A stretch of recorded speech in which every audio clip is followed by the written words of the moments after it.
जी राकेश जी, आप क्या कह रहे थे आप? भैया मेरा तो जो सहजी हैं खास तौर पे उन लोगों से सभी से ये रिक्वेस्ट है कि जो ये बोलते हैं कि भाई श्री माता जी ने ये कहा, श्री माता जी ने वो कहा, उन लोगों को मानवता के प्रति श्री माता जी ने क्या जिम्मेदारी दी है, मानवता के प्रति आपकी क्या जिम्मेदारी है, इसके प्रति भी सजग रहना चाहिए। और आप अपने आप से पूछना चाहिए क्या वो अपनी उस जिम्मेदारी को ईमानदारी से निभा रहे हैं।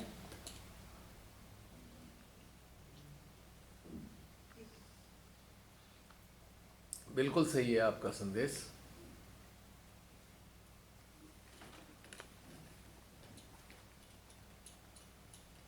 इसी से जाहिर हो जाएगा श्री माता जी क्या चाहते थे और आप क्या कर रहे हैं, इसी से जाहिर हो जाता है। तो श्री माता जी ने अपने जीवित स्वरूप में जो भी कार्य किए मानवता के कल्याण के लिए ही किए, वही जिम्मेदारी हमें दी है, लेकिन हम उसको रियलाइज नहीं कर रहे। तो ये कहीं ना कहीं हमारी लैकिंग है और हमें उसे दूर करना चाहिए।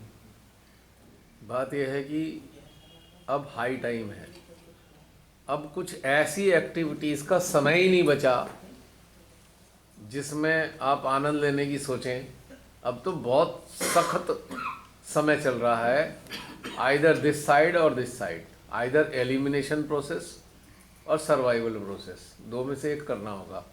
अब कोई एंटरटेनमेंट करने का समय है अपने आप को कि हम एंटरटेनमेंट करने के लिए भजनों पे डांस करें, भजनों में ही लगे रहें सुबह से शाम तक, हैं? Be the light and give light to others. अब तो बहुत खतरनाक समय है, नहीं रियलाइज़ हो रहा किसी को भी। तो इसलिए बहुत इम्पोर्टेंट है समझना। अब सर्वाइवल का आ गया है, सर्वाइवल का बहुत मैटर है क्योंकि आपका शरीर ही बचा रहे, यही बहुत बड़ी बात है, सही सलामत। आने वाले समय में इसको भोजन मिलने में भी समस्या है। भारत के अंदर तो ये स्थिति आ चुकी है कि सारे लोगों को यहाँ सही टाइम पे खाना मिल भी पाएगा या नहीं, ये गारंटी नहीं है। सत्ता का हाल देख लीजिए, वो नौटंकी चल रही है, 80 करोड़ लोगों को भोजन देते हैं। तो इसका मतलब सत्ता इतनी निकम्मी है कि लोग भीख के सहारे रहने को मजबूर हैं। भीख के सहारे, भीख ही तो है ये। एग्रीकल्चर खत्म करने का पूरा प्लान है पंजाब और हरियाणा में। वही कह रहा हूँ ना। कहाँ से मिलेगा खाना? तो ये बर्बाद करने वाले कौन होते हैं? मैंने कहा था ना, उजाड़ने वाले कौन होते हैं? राक्षस। तो राक्षस ही सत्ता है भाई। ये कौन सा देवताओं की सत्ता नजर आती है? अगर देवताओं की सत्ता होती तो यहाँ 80 करोड़ लोगों को भीख खाने की जरूरत नहीं होती। देवताओं की अनुकंपा होती है तो आत्मनिर्भर होता है मनुष्य, भीख के सहारे नहीं होता। ये तो बहुत शर्मनाक बात है कि भारत में 80 करोड़ लोग भीख के सहारे जीवित हैं और बाकी जो नहीं है वो भी उसी कैटेगरी में आने वाले हैं कुछ समय बाद। वो रेशो बढ़ता जाएगा जी। हाँ, 80 करोड़ से 100 करोड़ हो जाएंगे, फिर क्या होगा? क्या इसे आप तो मतलब हम जो है वो भूखे और गरीब लोगों की बढ़ोतरी कर रहे हैं। तो ये क्या कैसा विकास राम कर रहे राज है भाई, जहाँ 80 करोड़ लोग भीख के ऊपर चले हुए हैं और जो भीख भी नहीं ले पा रहे, हजारों लोग मरते हैं हर साल, हजारों लोग मरते हैं, भूख से ही मरते हैं। ये कौन सा राम राज है? क्या ये राम राज है? राक्षसों का काम क्या है?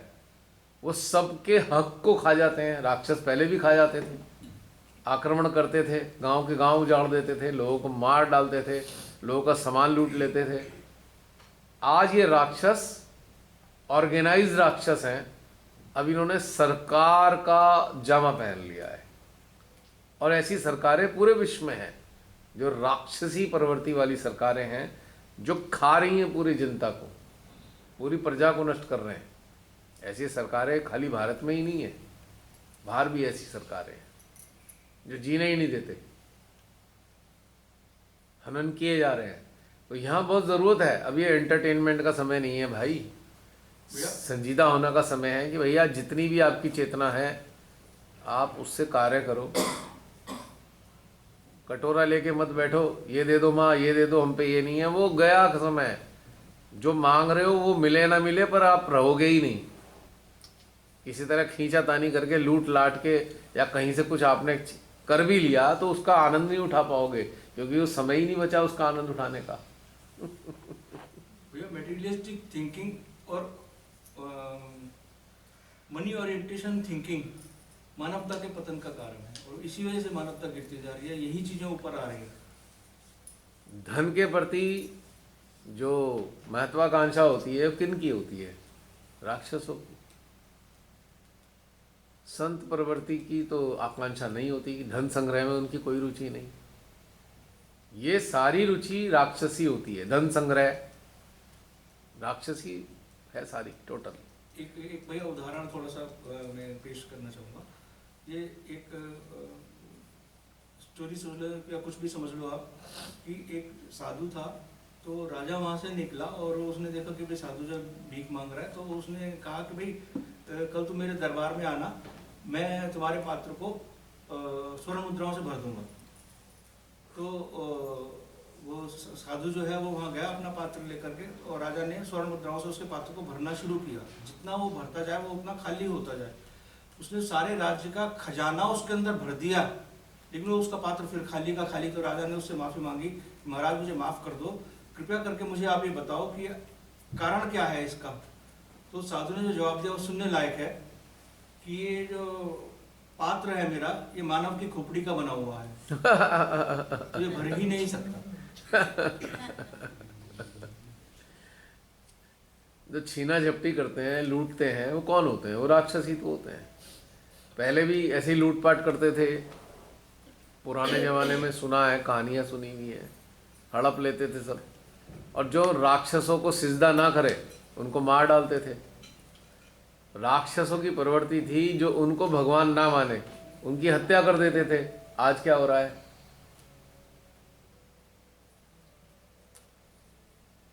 डंडा हाथ में लेके कहते हैं, मारते हुए, बोल जय श्री राम बोल।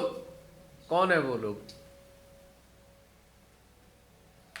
तो क्या श्री राम को अच्छा लग रहा होगा अपने नाम का दुरुपयोग करते हुए? ये मेरे नाम का दुरुपयोग हो रहा है, और मेरे नाम पर मानवता को लज्जित करने वाले काम करते हो।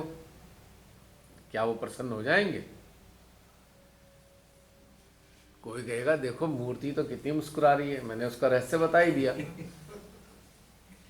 जय श्री राम की जगह जय श्री राम कर दिया, तो राम भी सोच रहे होंगे भैया राम जी को भी अलग ही कर दिया, शक्ति को मुझसे अलग कर दिया, उनकी अर्धांगिनी से ही उन्हें अलग कर दिया, अब श्री राम बना दिया। जय सिया राम से जय श्री राम बना दिया। ये योगी जी ने जय सिया राम बोला वहाँ पे लास्ट में, तो उस पे भी एक पूरा वीडियो बना हुआ है कि उन्होंने जय सिया राम क्यों बोला। क्यों बोला था बताने के लिए भैया ले आओ। हाँ मतलब साथ में ला के बैठो। निकला वो लास्ट में, सभी लोग तो यही बोल रहे हैं जय श्री राम, लेकिन बोला ना तो उस पे भी चर्चा हो रही है। ये बहुत ही एब्सर्ड है। जय सिया राम है, जय श्री राम तो है ही नहीं। हनुमान जी जय सिया राम बोलते थे, उन्होंने कभी अलग करके राम को नहीं बोला, क्योंकि जानते थे कि सिया के बिना राम तो कुछ है ही नहीं, अपूर्ण है। और जब वो अपूर्ण है तो उनके पास उनका आशीर्वाद भी नहीं है। राम पूर्ण कब है? जब सिया साथ है उनके, सीता साथ है, तो वो पूर्ण है। जैसे अर्धनारीश्वर अपनी अर्धांगिनी के बगैर अपूर्ण है। तो श्री राम सिया राम कौन है? पूर्णता का प्रतीक है। उन्हें आप हटा दो तो उनके पास क्या रह गया? सीधी बात है ये। न्यूज़ में अभी दिखा रहा है कि रामलला के साथ मोदी जी की भी पूजा हो रही है। राक्षसों ने कब अपने को नहीं पुजवाया बताइए? कौन सा काल ऐसा है जो अपने को पुजवाना नहीं चाह राक्षसों ने? भाई बेचारे मोदी जी की गलती नहीं, उनके सर में अंदर कौन घुसा हुआ है, वो उन्हें बेचारे से उल्टे उल्टे काम कराकर उनका पूरा ये जीवन ही नष्ट कर दे रहा है। वो हमें तो मोदी जी के प्रति बड़ा करुणा महसूस होती है कि इनका क्या होने वाला है। भैया भ्रांति देवी सक्रिय हो गई है, भ्रांति देवी सक्रिय हो वो तो बहुत पहले ही हो गई थी। उन्हीं के प्रताप से तो सब हो रहा है। देखो भ्रांति देवी किन मानवों के भीतर में सक्रिय होती है? जो राक्षसी प्रभाव से प्रभावित है उनके अंदर भ्रांति सक्रिय हो जाती है, क्योंकि भ्रांति देवी राक्षसों को मर्दन कैसे करती हैं? उनसे ऐसे कार्य कराए जाते हैं तब जाकर सारे रुद्र कुपित हो जाए, और कुपित सर्व होकर रुद्र सर्वनाश कर देते हैं। हमें तो बड़ी दया आती है ऐसे लोगों पे जो ऐसे ऐसे काम कर रहे हैं, इतने मानवता के खिलाफत में जाकर काम कर रहे हैं तो दया आने लगती है, भैया इनका तो बहुत बुरा होने वाला है, बहुत खराब होगा। क्योंकि अपना जीवन तो खराब कर ही लिया ना पूरा, अपना जन्म भी बेकार कर दिया, विफल कर दिया। क्या होगा इनकी जीवात्माओं का, बेचारी कितने युगों तक क्रंदन करेंगी, या किसी रेगिस्तान में बबूल बन के खड़े होंगे, या कोई नहीं जाएगा। सैकड़ों सालों तक कोई जाता ही नहीं, बबूल बेचारे अकेले इंतजार कर रहे होते हैं। बबूल दुखी हो के कह रहा, भगवान जी मैंने जो भी किया मुझे सजा तो मिल रही है, पर मेरे इतने कांटे क्यों हैं? कि जब तू मानव था तब भी यही हाल था तेरा। अब बबूल बन के भी कांटे ही लगे हुए हैं, क्योंकि कांटे तूने खुद अपने लिए लगा के रखे थे। तू लोगों को पीड़ित करता था, मानवता को, और जो पीड़ा देता था वो तेरे लगे अंदर के जो अस्तित्व में कांटे थे उनसे ही तो तू घायल करता था। तो इसलिए तू जैसा था अब बबूल बन के वैसे ही दिखता है। और इतना ही है कि कांटे वाली चीज़ों को, कांटे वाले बबूल को दूर रखा जाता है। प्रकृति दूर जन्म देती है, बस्ती के अंदर बबूल नहीं मिलते। कोई मूर्ख लोग बबूल ला ला के अपने घर में सजा लें तो बात अलग है। बहुत से मूर्ख ऐसा करते हैं, घर में ही बबूल लगा लेते हैं, देखा है आपने? घर के लिए होते हैं क्या बबूल? वो तो बिल्कुल नितांत जंगल में आइसोलेशन में लगते होते हैं बबूल। तो सजा है वो जो एक योनि है बबूल की, वो तो सजा प्राप्त तड़ी पार मुजरिमों की है, तड़ी पार। और ऐसे मानव अगर हो जाते हैं तो फिर ऐसी कोने में पड़े होते हैं बबूल बन के। मुझे 2 लाइन सुना रहे हो। सुनाइए जी। मन मैला और तन को धोए, फूल तो चाहे कांटे बोए, कांटे बोए। भैया कांटे बोएंगे तो कांटे ही हो गएंगे सारे।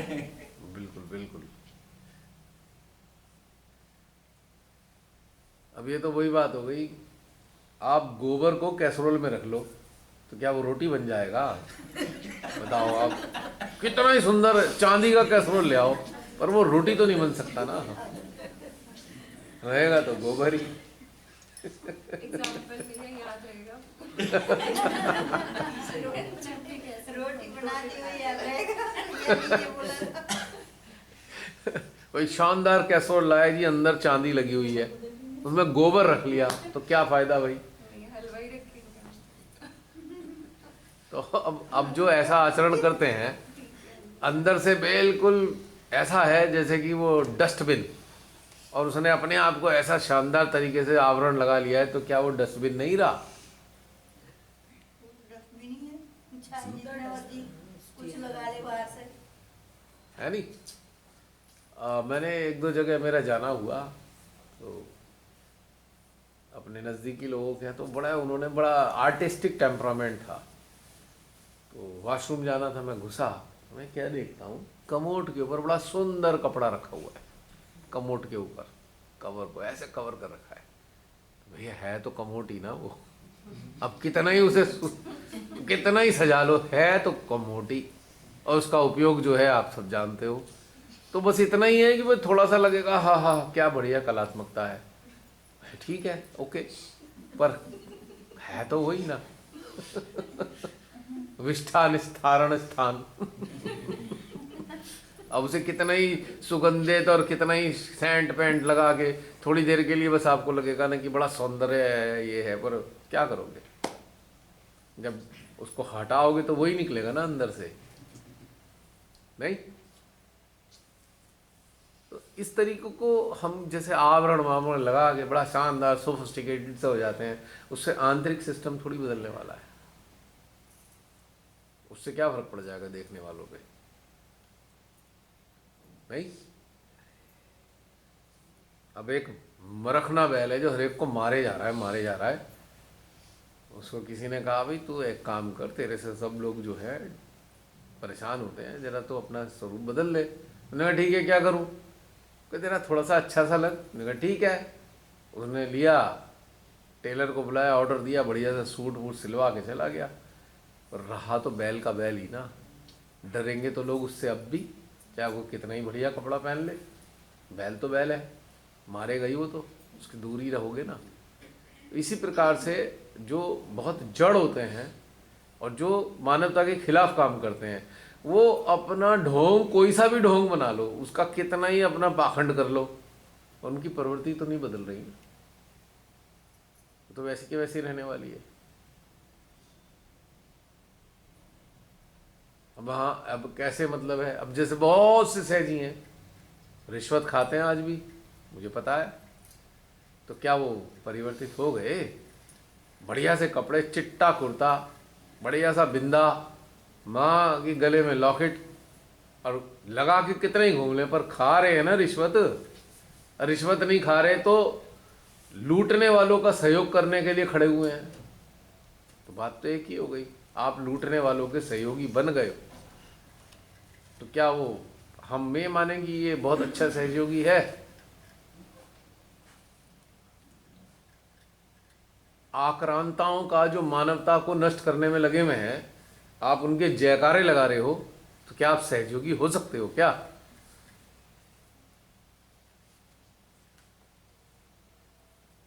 कोई राक्षसों का साथ दे रहे हो, मानव देह में स्थित राक्षसों को आप पूरा का पूरा सपोर्ट कर रहे हो, तो क्या आप सहयोगी हो सकते हो क्या? क्या आपकी प्रार्थना ये जो करते हो, माँ हमें गहनता दे, क्या वो प्रार्थना अप्रूव हो जाएगी? जिस चीज के लिए गहनता की आवश्यकता ही नहीं थी, वो तो समझ में आ नहीं रही, तो गहनता कहां से मिलेगी बताइए? एक एक कुत्ते को भी ये समझ में आता है ये इंसान अच्छा है कि बुरा है। एक डॉग, गली का स्ट्रीट डॉग को ये समझ है ये जो आ रहा है आदमी अच्छा है कि बुरा है। आपने देखा होगा जिसके अंदर गड़बड़ होती है उसमें भौंकते बहुत हैं डॉग्स, उन्हें ये समझ है कि सही नहीं है। जहां हम रहते हैं, जिस कॉलोनी में हम रहते हैं, उस कॉलोनी में ऐसा इंसान प्रवेश कर रहा है जो कॉलोनी वासियों के लिए हितैषी नहीं है, तो कुत्ते भौंकने लग जाते हैं उसके पीछे, नहीं? तो क्या श्री माता जी के नाम का जिसने आवरण पहन रखा है उसे समझ नहीं है कि राक्षस कौन है और किसके साथ खड़े होना है, किसके साथ नहीं, समझ नहीं है क्या?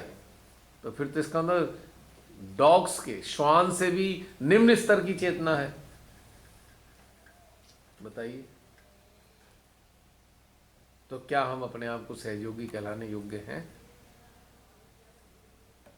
ये प्रश्न जरूर करना चाहिए कि हमारी चेतना राक्षसों का समर्थन करती है कि मानवता का समर्थन करती है? उत्तर मिल जाएगा। तो गहनता किसको मिलेगी? जो मानवता के समर्थक हैं, मानवता के हितैषी हैं, उन्हें गहनता मिलेगी। और जो राक्षसों के हितैषी हैं, राक्षसों के समर्थक हैं, उनको तो अभी प्रतीक्षा कर रहे हैं अनेकों प्रकार के नरक, और सारे रुद्र प्रतीक्षा में माँ कब इशारा करें और कब हम इनका काम तमाम करें। आई एम सॉरी टू से, अनेकों रूपों में काम तमाम होने वाला है। फिर क्रंदन मत करना, चिल्लाना मत कि हाय मर गए। वो तो आपने तैयार कर दिया खुद ही, अपने लिए मुसीबतें खुद ही तैयार कर दी। ठीक है, हम जैसे लोगों को राक्षस लोग जब ये बात जानेंगे या जान पाएंगे तो उन्हें बड़ा कष्ट पहुंचाने का प्रयास करेंगे। कष्ट दे भी सकते हैं, हमारे शरीर को कष्ट दे सकते हैं, हमारे शरीर को नष्ट कर सकते हैं, पर क्या हम नष्ट हो सकते हैं? हमें तो कोई नष्ट नहीं कर सकता।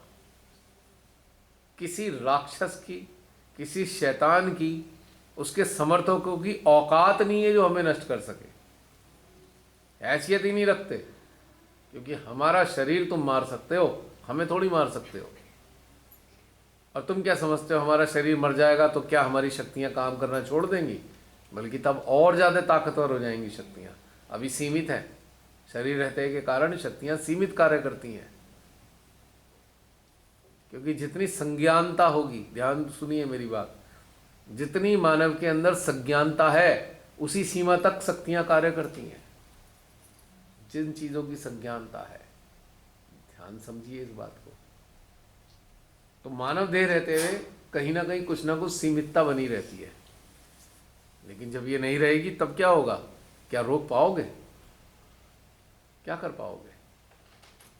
गीता के श्लोक याद है? आत्मा को न मार सकता है, न काट सकता है, न जला सकता है। तो हम तो वही हैं। प्रार्थना नहीं करते थे माँ से, कहते हैं माँ हमें आत्मा बना दो। हमें पता लग चुका कि हम आत्मा हैं, क्या करोगे हमारा, क्या बिगाड़ सकते हो हमारा, बल्कि तुम अपना ही सर्वनाश कर लोगे। ये बात समझने की है, बहुत जरूरी। हम तो पहले भी ऐसे ही बोलते थे, आज भी बोलते हैं और आगे भी बोलेंगे। हम कौन सा बदलने वाले हैं? क्योंकि हम तो आत्मा है। आत्मा तो परिवर्तित नहीं होती, चेतना परिवर्तित होती है, आत्मा तो वैसी की वैसी रहती है। और जो चेतना इस तथ्य को जान गई कि तू आत्मा ही तो है, उसका क्या बिगाड़ सकता है कोई? स्थूलता का बिगाड़ सकते हो, सूक्ष्मता का कैसे बिगाड़ोगे? उस चेतना को कैसे आप नष्ट कर सकते हो? जो अपने अपने आत्मज्ञान के संज्ञान में स्थित है, उसका क्या बिगाड़ सकता है कोई? तो अनुकंपा कौन है? जिसको अपने अस्तित्व का संज्ञान है, वही अनुकंपा है। और यही टारगेट श्री माता जी का रहा कि ऐसे तैयार हो जाएं, उसके जरिए मेरी शक्तियां कार्य करेंगी। क्या वो वचन श्री माता जी के हैं नहीं? मुझे 1000 शस्त्रार पे बैठे हुए साधक चाहिए, वचन याद है ना? वो ऐसे ही कह दिया, श्री माता जी ने ऐसे ही खुश करने के लिए कह दिया क्या?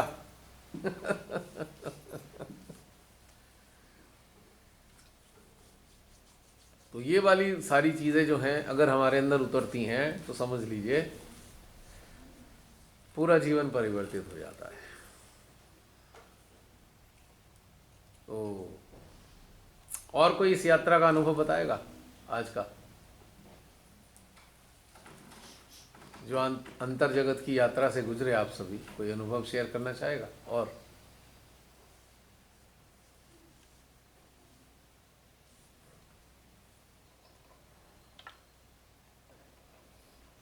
चलिए हम कल वाले सेशन पे आते हैं। हमारी योगिनी बहन कहाँ गई? बीच में वहीं पे रुक गया था सेशन। लीजिए माइक। बिल्कुल।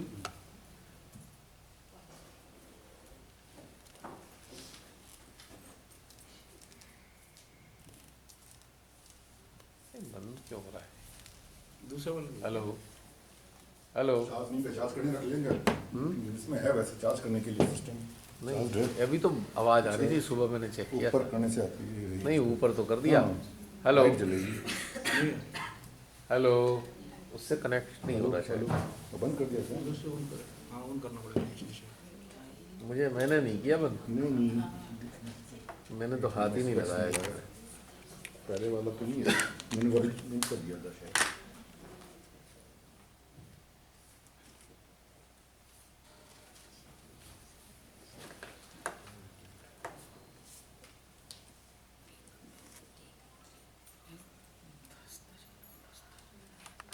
दूसरा, जो नए पहली बार आए हैं,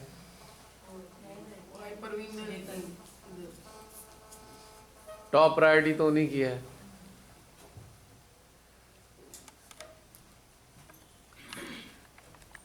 जय श्री माता जी, सभी स्वामी का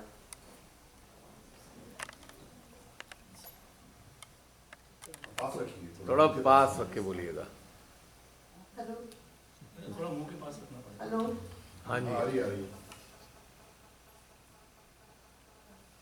मैं सहज में भैया 2018 में आई। अच्छा। और मेरी एक फ्रेंड है गाजियाबाद में, रचना, वो मुझे लेके आई थी सहज में। रचना जैन? हाँ रचना। हाँ, हमारी बहन है वो। और उन्होंने अर्चना दुबे जी हैं, उनसे बात करा के मेरे को रियलाइजेशन दिलवाया जी कुतुब इंस्टीट्यूट में। जी जी जी। और आई संसारिकता के उसमें ही थी भैया, लेकिन उसके बाद उन्होंने आपके सेशन से जुड़वाया, ईगल हंटर में जुड़वाया, वहाँ से ध्यान शुरू किया। और उस ध्यान करने के बाद से बहुत चेंजेस आए। पहले संसारिकता में संसार में मांगना था, अब ऐसा कुछ भी नहीं है। अब बस ये लगता है कि आध्यात्मिक उत्थान के लिए ही करना है, संसार में मानवता के लिए ही प्रार्थना करनी है और उसके लिए कार्य करना है। जी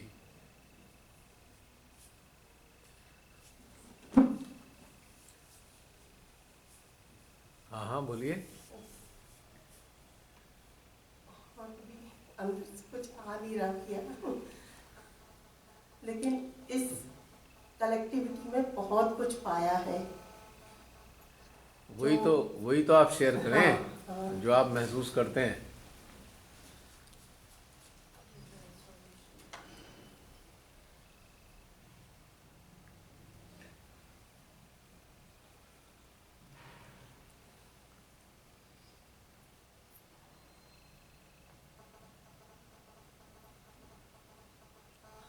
कुछ भी नहीं आ रहा। कोई बात नहीं, चलिए आगे जब आ जाए तो हाँ, आप शेयर जरूर, कीजिएगा। मैं शेयर चलिए कोई करूँगी। और तीसरा जो नए आए हैं।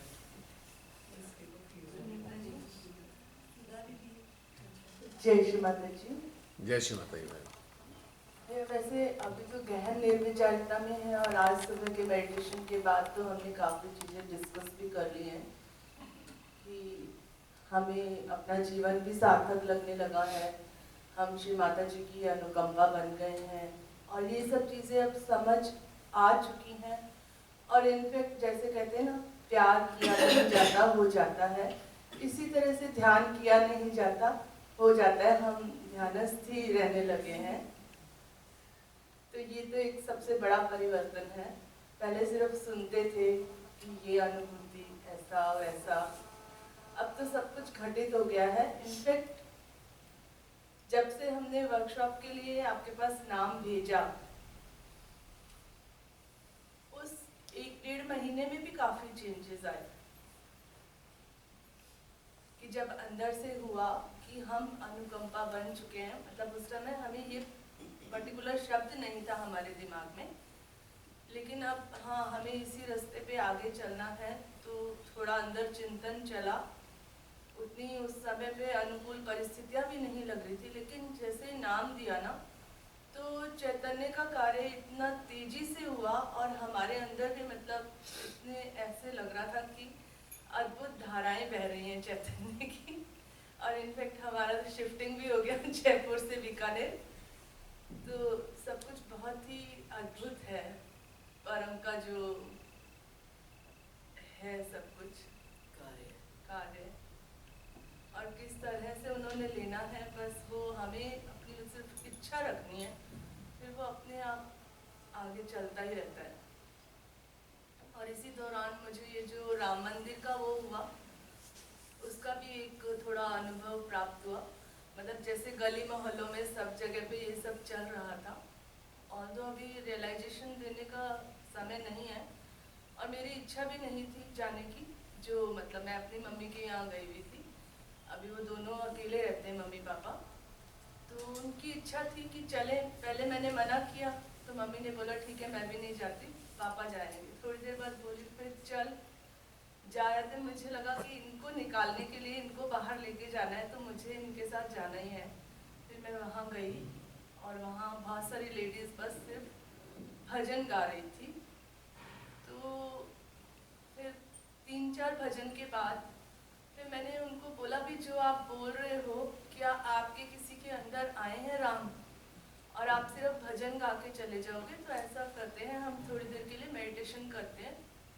और फिर मैंने उनको थोड़ी देर के लिए हृदयेश्वरी को याद किया, श्री गणेश जी को, और पूरा वो प्रोसेस करवाया। मैंने कहा आप लोग कितने लोग श्री राम को और सीता माता की बातों को फॉलो करते हो एक्चुअल में अपनी लाइफ में। मतलब उन्होंने तो हमारे लिए एक मिसाल दी थी, लेकिन हम लोग एक्चुअल में उसको फॉलो नहीं कर रहे। घर में किसी में त्याग की ना तो भावना है ना प्रेम की भावना है। तो चलिए आज थोड़ी देर ध्यान करते हैं। और अच्छा लगा, काफ़ी लोगों ने एक्सपीरियंस किया और उन्होंने रियलाइज़ किया। फिर बोले कि आप मतलब जब भी आओ तो बताना। काफ़ी लोग मुझे वैसे नहीं पहचानते थे कि मैं किन की बेटी हूँ। फिर नाम वाम पूछा, बोले अरे हमने तो आपको बचपन में खिलाया भी था, अब आप जब भी आओ बताना। तो मतलब उनको लगा कि हाँ वो सच्चाई से काफ़ी दूर है। तो बस यात्रा चल रही है और माँ की तो ये असीम अनुकंपा है कि हम इतनी सुंदर सामूहिकता से जुड़े और हमारी मतलब चेतना की काफ़ी विकास की आवश्यकता थी जो कि हो पाया और यात्रा तो जारी है, अनंत है।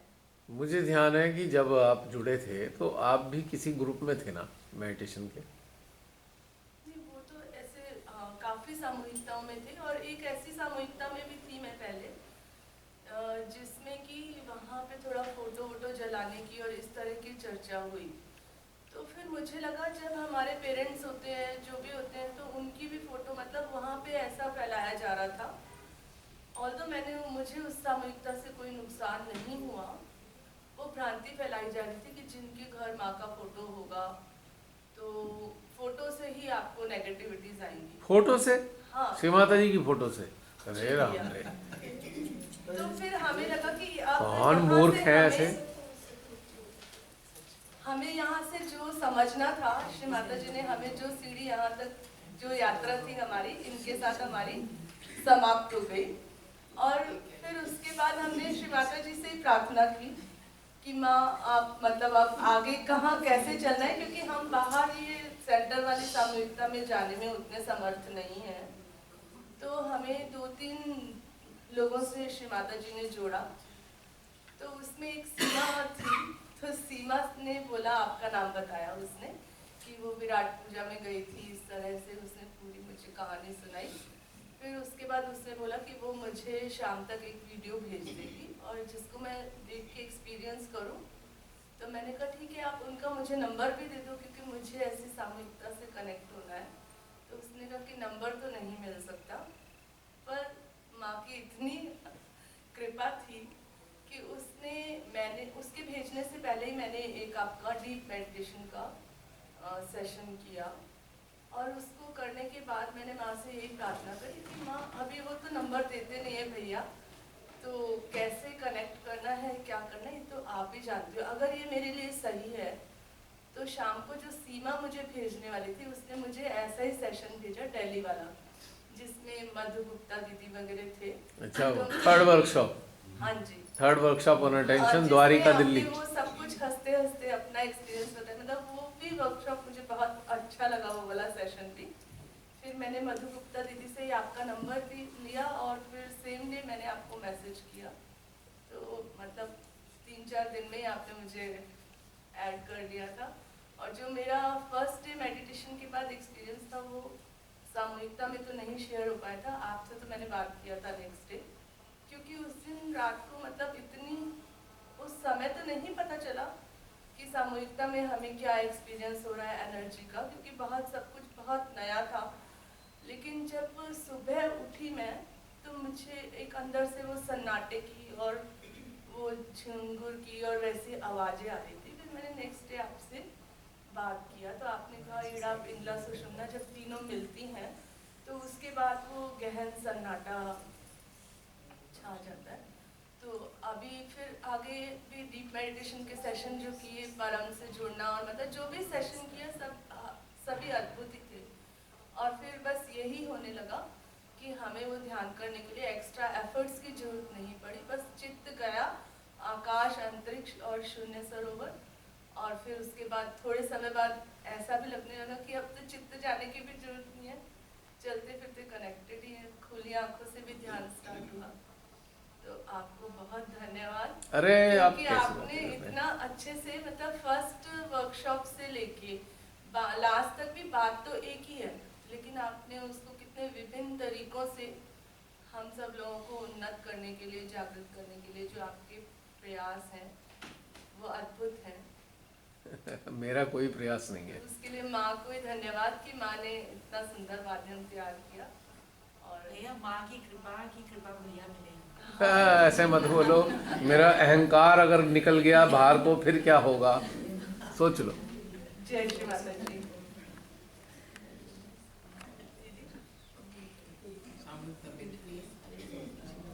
मैंने कुछ नहीं किया है, पीछे से आ रहा है, अब तक जा रहा है, मेरा कोई रोल नहीं है इसमें।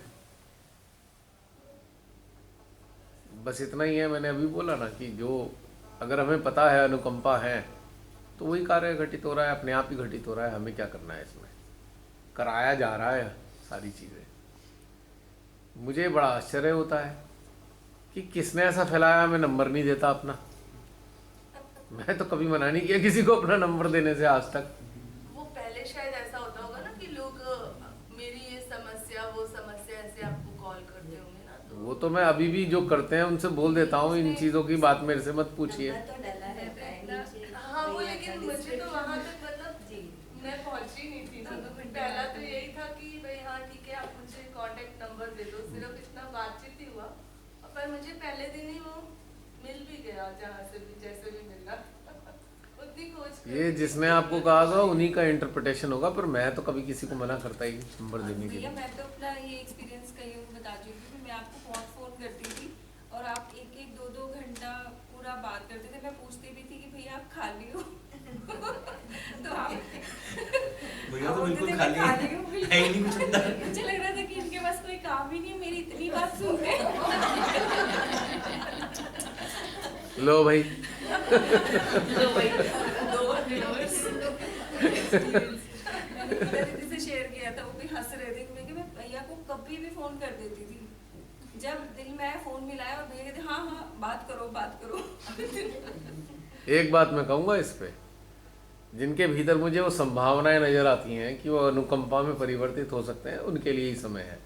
जो पूछे मेरे घर में ये, घर में वो मेरे समझ में नहीं आती, वो मेरे लिए है ही नहीं टॉपिक। पर मुझे याद है आपने 1.5 से 2 घंटे के दिए मुझे एक फोन कॉल पे। वो जमाना गया, अब वो जमाना हाँ, तब नहीं नहीं। है। That time is not there now, it has been gone. But फिर भी मैं कहूँगा जो इधर की तरफ आ रहे हैं उनके लिए मेरे पास समय की कोई कमी नहीं।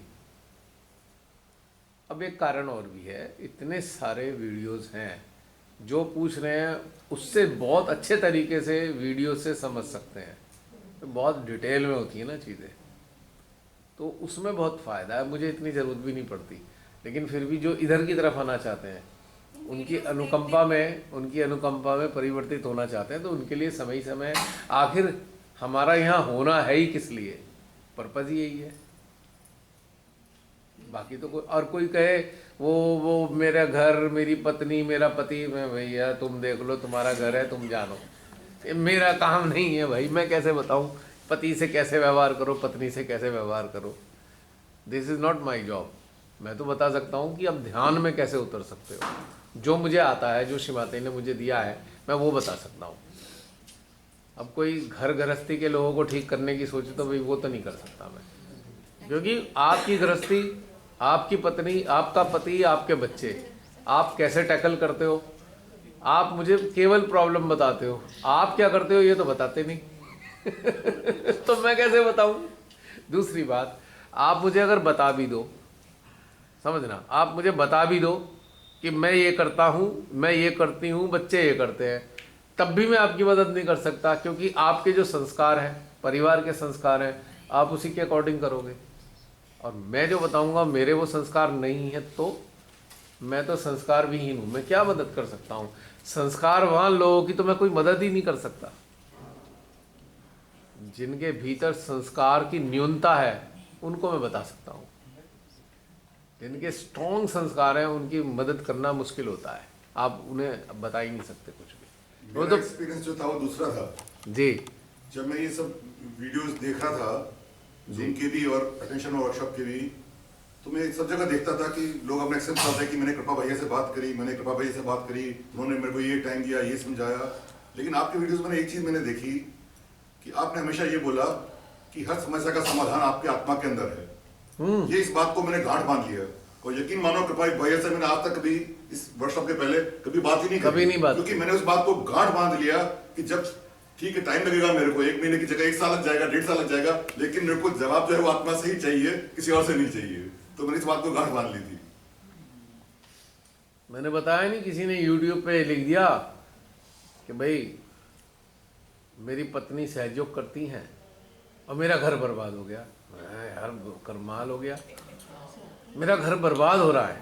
अच्छा तो भैया मैं क्या करूं?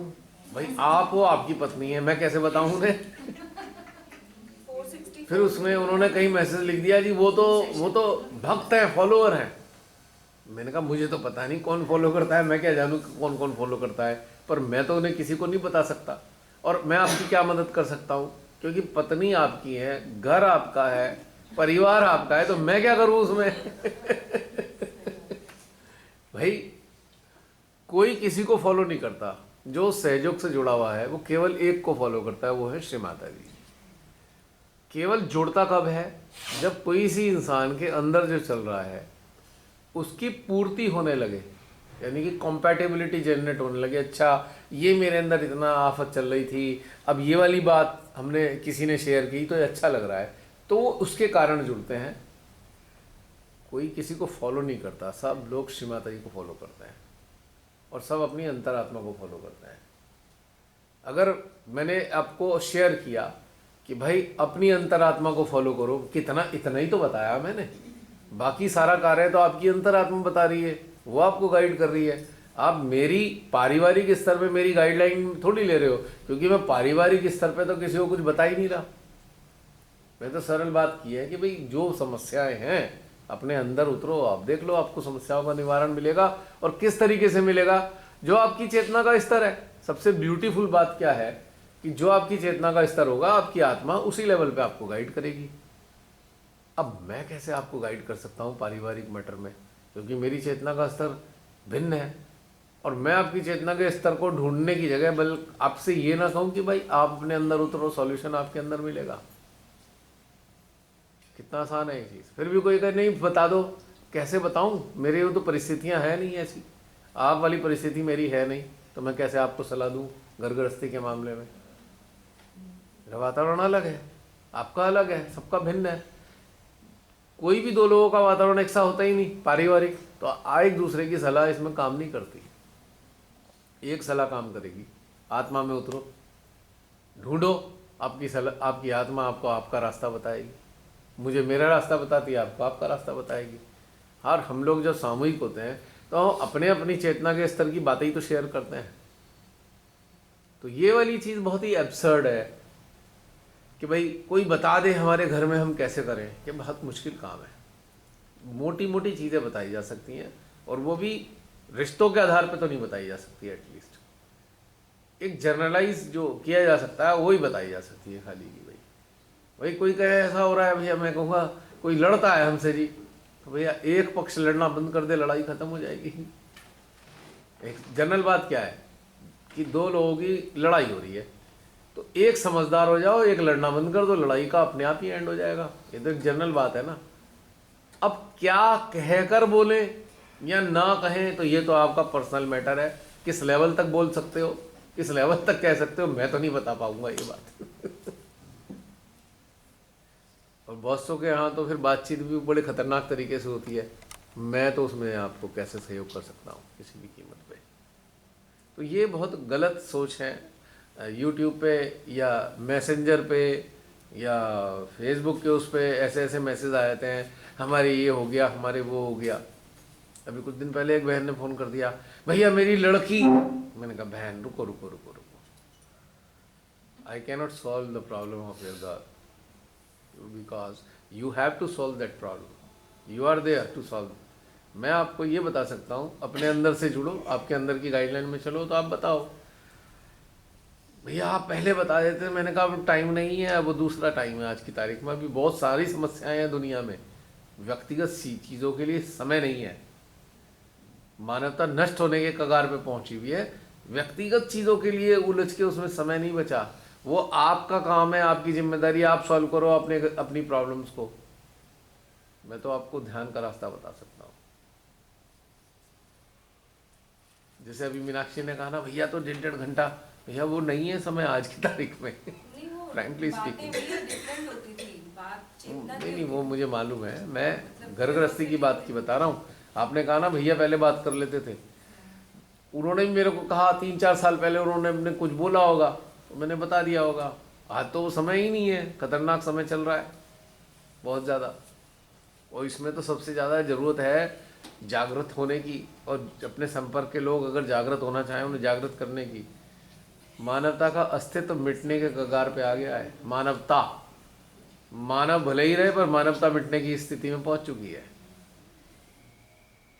तो मानव अगर रहेगा तो क्या रहेगा? अगर मानव के अंदर मानवता नहीं है तो क्या बन गया वो? तो कौन सी दुनिया में हम रहने जा रहे हैं? राक्षसों। तो हम क्या करने वाले हैं फिर? सोचिए, इसकी चिंता करनी है। छोटे छोटे सीमित दायरे, घर परिवार, छोटी छोटी समस्याएं, किसी की बीमारी हारी में, उसमें उलझ के अपनी एनर्जी, ठीक है आप अपना कर्तव्य निभाइए और उस लेवल पे आप सह शरीर निभा लीजिए, अंतर चेतना को परमात्मा के साथ जोड़े रखिए। क्योंकि जो सामूहिक बाहर से दिखाई दे रहा है स्थायी नहीं है, लेकिन जो आपको प्राप्त होगा वो स्थायी प्राप्त होने वाला है। अपना समय मत गवाओ।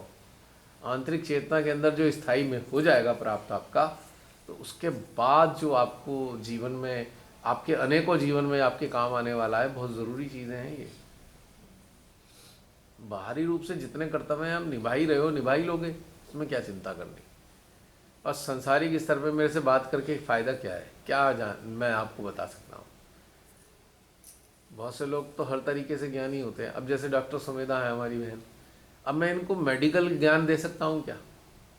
कितना एब्सर्ड है अगर मैं मेडिकल ज्ञान इन्हें देना शुरू कर दूँ। तो डॉक्टर हैं ऑलरेडी, मेरे से बड़े हैं कई लोग संसारिक स्तर पे, मैं उन्हें क्या बताऊँ संसारिकता के बारे में? क्या मैं ज्ञान दे सकता हूँ उनको? उन्हें ऑलरेडी नॉलेज है। तो ऐसी चीज़ें पूछनी भी व्यर्थ हैं। जो संसारिकता से जुड़ी हुई चीज़ें यूजलेस हैं, इनका कुछ महत्व नहीं है। वो आप अपने अंतरात्मा में घुस जाओगे ना, तो आपको संसारिकता में कैसे जीना है वो आपको बता देगी और आपको शांति भी रहेगी। मैं बस इतना बता सकता हूँ। तो मैंने उनसे कहा आप मेरी सुन लो जी। मैंने कहा भाई मैं आपसे ध्यान की बातें पूछ लूँ तो मैं बता दूंगा। थोड़ा उन्हें लगा आप मेरे को ऐसे जैसे ऐसे, तो मैंने कहा शांति से बैठो, अपने अंदर उतर तो सही अभी। तो उन्हें फिर समझ में आने लगा, हाँ हाँ मुझे थोड़ा अच्छा लग रहा है, यही तो मैं बता रहा था पहले भी। अब किसी की पत्नी को कोई पति ये कह रहा है वो जी सहयोग करती है, मेरी लाइफ स्पॉइल हो गई है, तो भाई आप अपने अंदर झांक के देखो कि आपकी पत्नी आपकी सुन क्यों नहीं रही। आप ही के पास है उसका उत्तर। आपके पास ये कैपेबिलिटी क्यों नहीं है कि आपकी पत्नी आपकी बात नहीं सुन रही, या किसी का पति उसके समझ में नहीं आ रहा। तो आप स्त्रियां अपने पति की को बात कहना चाहती हैं और मानते क्यों नहीं हैं? अपने अंदर झांको, दोष देने की जगह कमी आपके अंदर मिलेगी।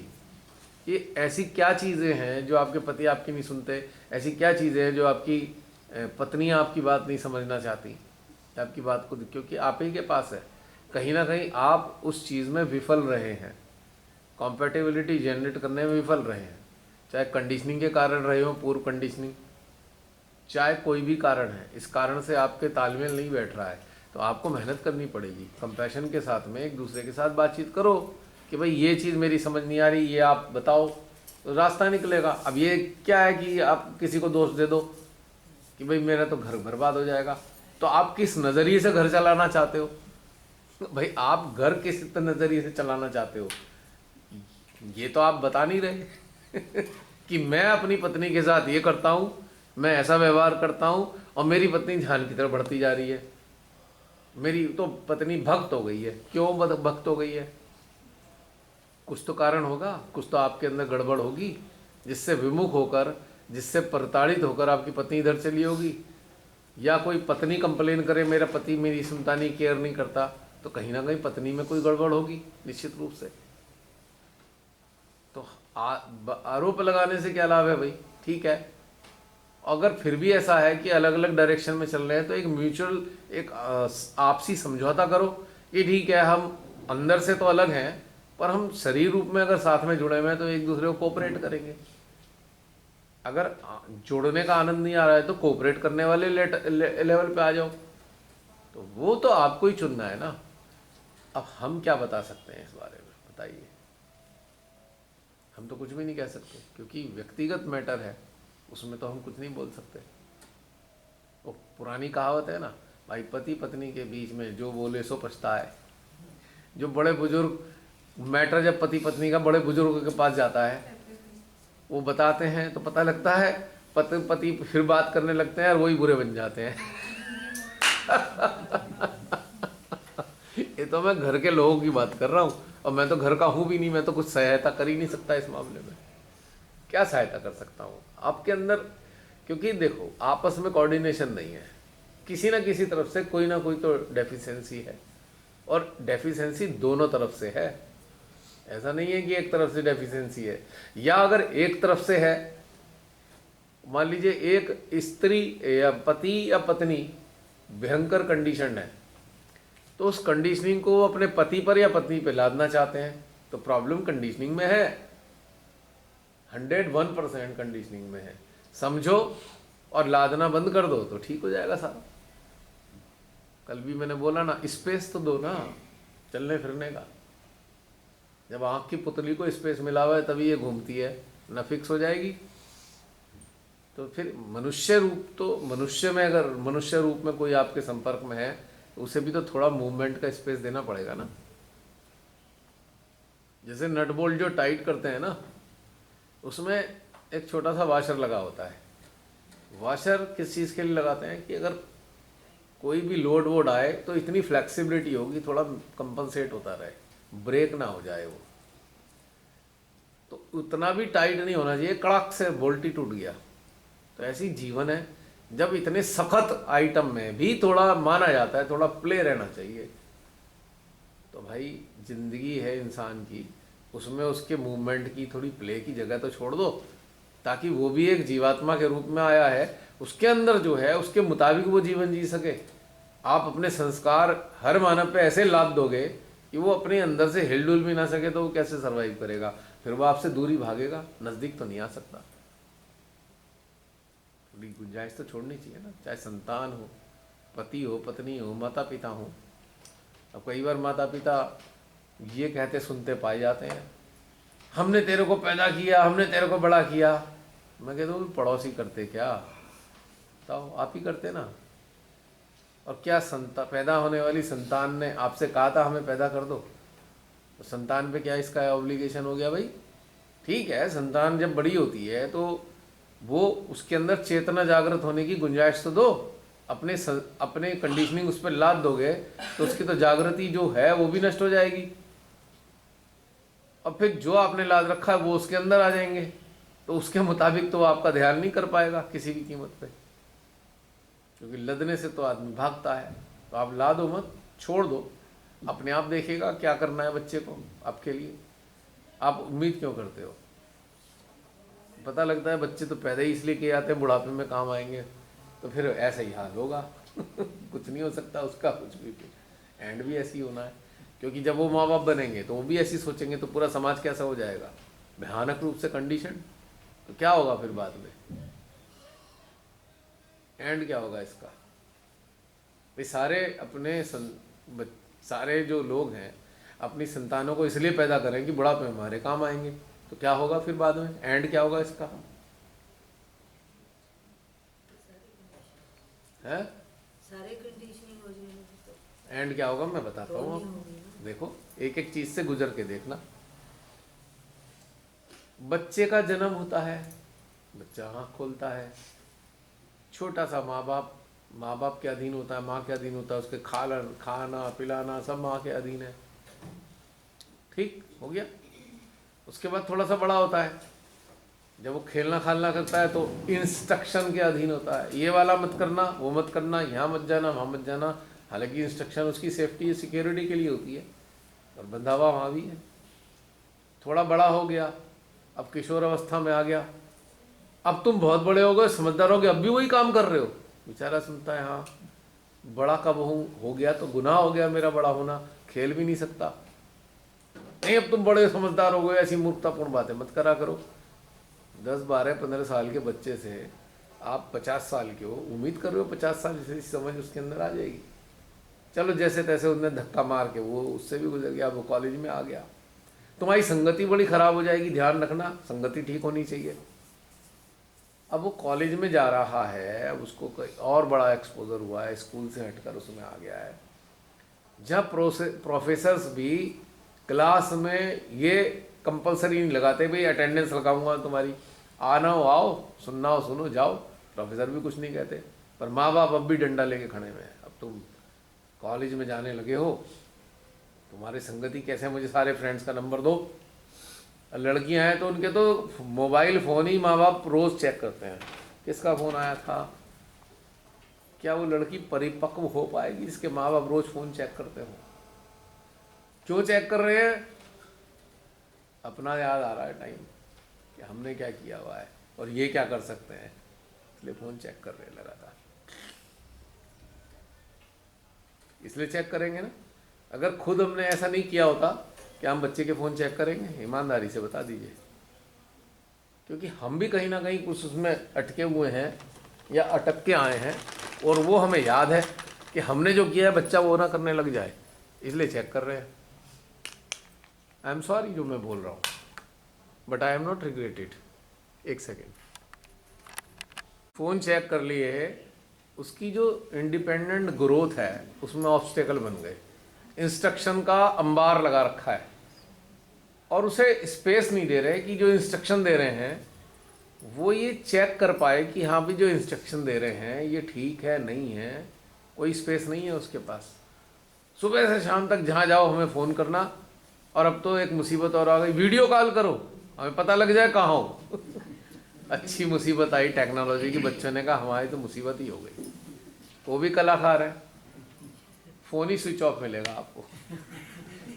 क्या हुआ? ओ बैटरी डिस्चार्ज हो गई थी, अब कर लो क्या करो, देख लो कहाँ पे हैं बच्चे। उसके बाद थोड़ा और बड़े होते हैं, अब नौकरी भी लग गई, इंस्ट्रक्शन अब भी ख़त्म नहीं हो रहे। देखो बेटा ऐसा है, शहर में तो दूसरे रहते हो, आप देखो ध्यान रखना अपना, और शाम को तो हमें फ़ोन जरूर कर दिया करना। डेली फ़ोन करेंगे माँ बाप शाम को, मम्मियाँ तो ज़रूर। हाँ कहाँ है, अभी घर नहीं पहुँची? अच्छा कहाँ है? अब वो बेचारी बस में फंसी हुई है, उसमें ट्रैफिक में फंसी हुई है लड़की।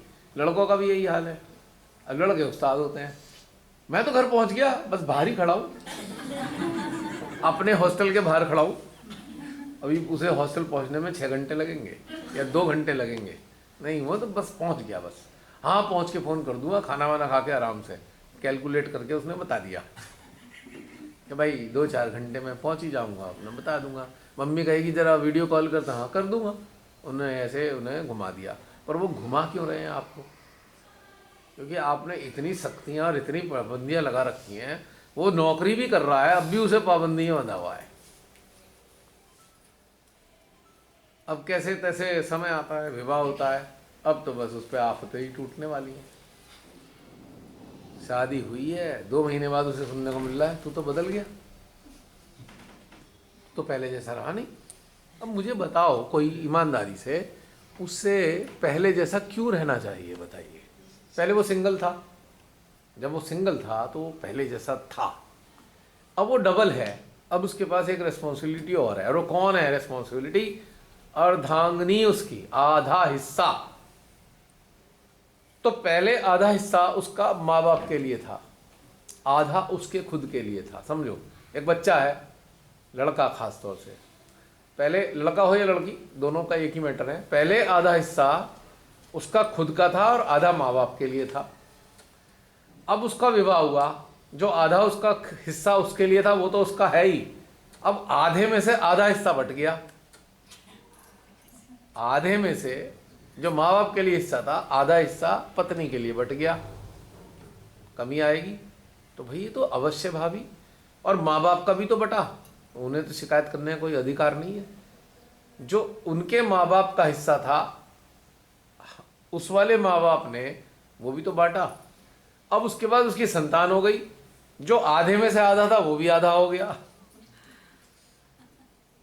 तो फिर क्या कर सकते हो? ये तो एक व्यावहारिक और एक प्राकृतिक जनित घटनाक्रम है, उसमें आप कंप्लेन कैसे कर सकते हैं? नहीं नहीं वो बिगड़ गया, ये आई है ना, इसने इसे जो है बिगाड़ दिया, इसने मेरे खिलाफ कर दिया, माँ बाप के खिलाफ, इसने इसे कुछ ना कुछ कह दिया। अब लड़की भले ही वो झगड़ा ना करना चाहती हो, पर माता जरूर झगड़ा करा के ही मानेगी। और फिर उसके रास्ते क्या होते हैं? आई एम सॉरी, सबके नहीं होते, पर मैंने तो अपनी आंखों से देखा है। वो क्या करेगी? पूरे दिन खुश रहेगी माता, और जब बेटा आने वाला वो मुंह लटका के बैठ जाएगी।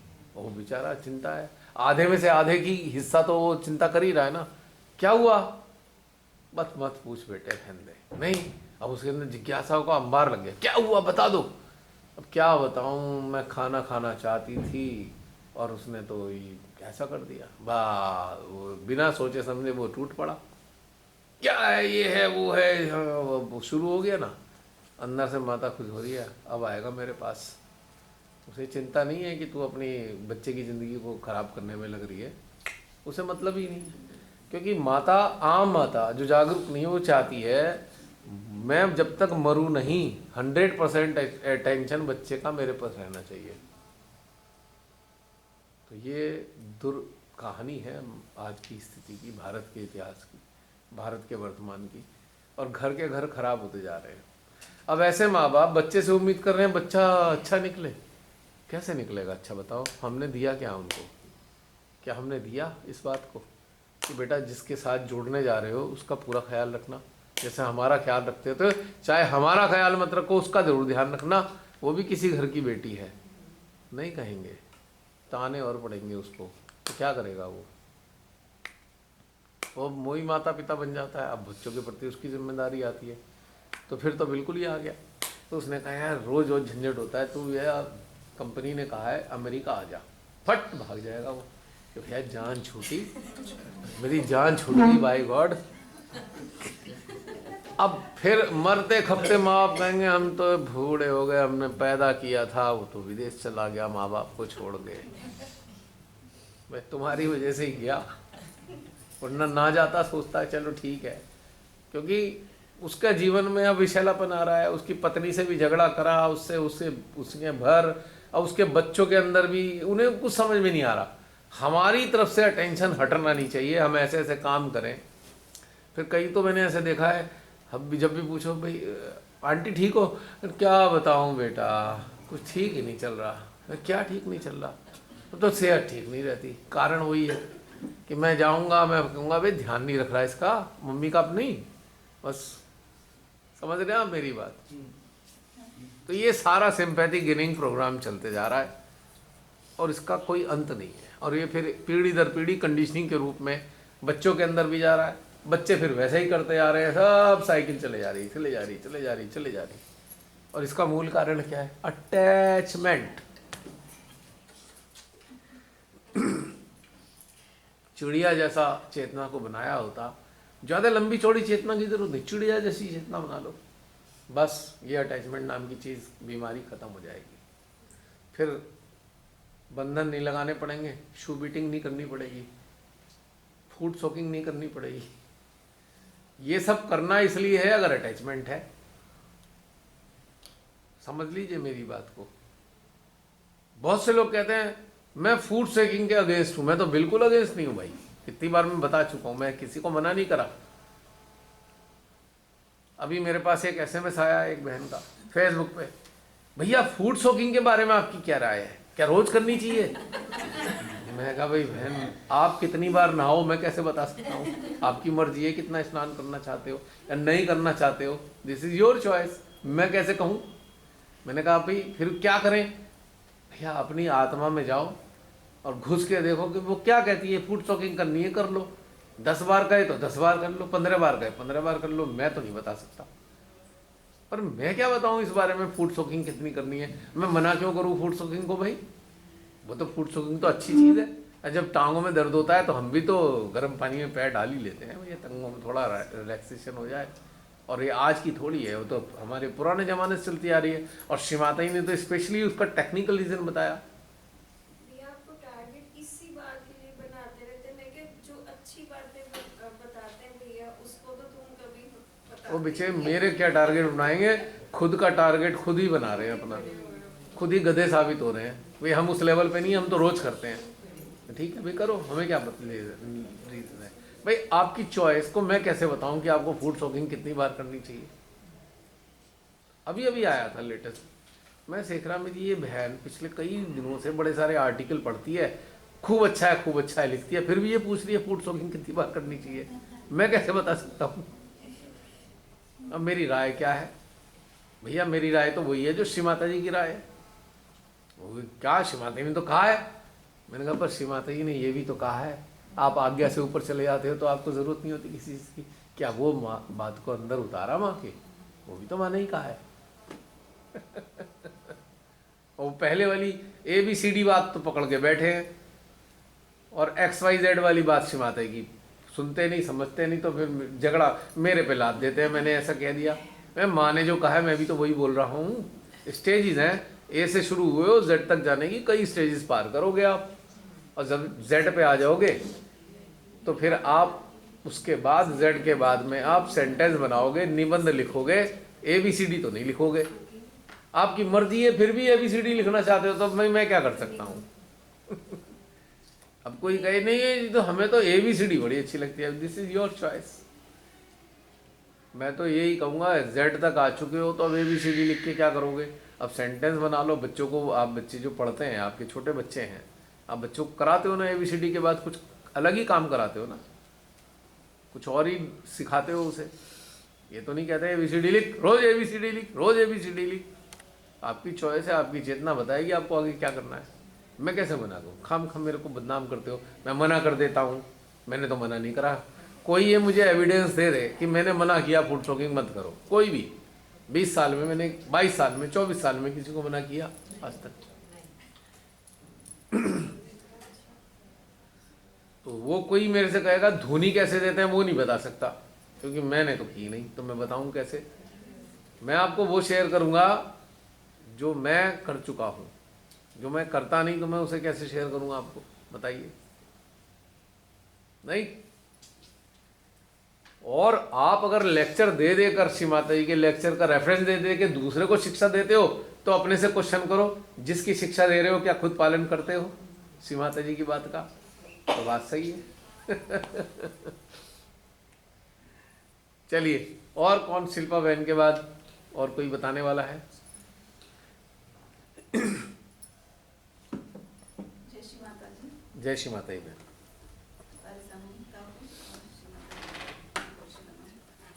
थोड़ा सा जोर से बहन जी, आवाज ही नहीं आ रही यहाँ तक।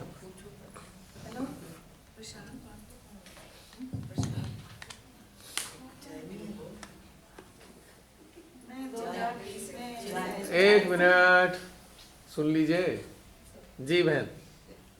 मैं 2020 में सहज में आई थी, और आते ही लॉकडाउन लग गया था। मतलब 1 महीना ही हुआ था सहज में आए हुए, तभी लॉकडाउन लग गया, तो सेंटर सब बंद हो गए थे। फिर मैंने यूट्यूब में से देखा, मैं किसी को जानती नहीं थी, अगल बगल में किसी को नहीं जानती थी, मतलब कि सहज ही जैसे ना, तो किसी को नहीं जानती थी। तो मैं यूट्यूब खंगालती रही, प्रतिष्ठान पुणे और जो भी बंसल जी का वही मिलता था वो उनसे ही लेती रहती थी। माँ की अमृतवाणियाँ, इन सबसे 1 साल ऐसे ही गुजर गया।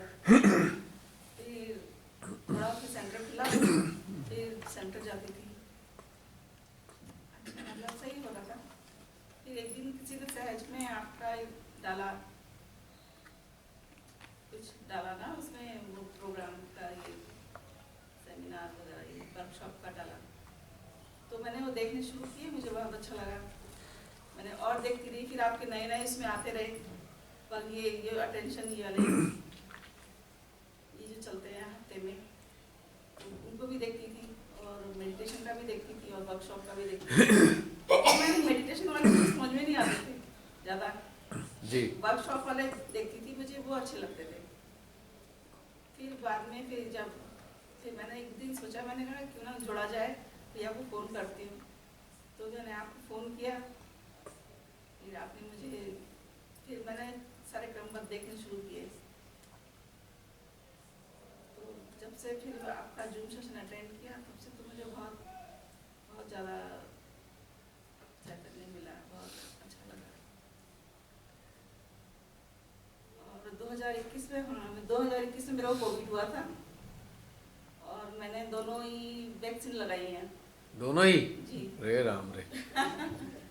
ये मैंने बताया नहीं, लेकिन मैं सोची थी आप लोगों को बताऊं। 2021 में अप्रैल में हुआ था मुझे, मई में, अप्रैल मई में हुआ था, अप्रैल में। तो उसके बाद मैंने उसके कोविड होने के 3 महीने बाद फिर पहली वैक्सीन लगाई, उसके 3 महीने बाद दूसरी वैक्सीन लगाई। इसी वजह से मेरा शायद हार्ट बहुत देर में हुआ। अब हार्ट बिल्कुल क्लियर है। अब मेरा विशुद्धि में अटेंशन है सारा, विशुद्धि में बहुत ज़्यादा ऊर्जा महसूस करती हूँ मैं जी। और ये सब बहुत ही अच्छा लगता है। मतलब वैसे ध्यान करने बैठो तो विशुद्धि में ही पहले अटेंशन जाता है, विशुद्धि ठंडी हो जाती है। वैक्सीन आपने लगवाई हैं, हम सब आपके स्वास्थ्य की, अच्छे स्वास्थ्य की कामना करते हैं। और आप मेरे- श्रीमाता जी मेरे आपको पूरे सदा परिवार ने स्वस्थ लगाई है भैया।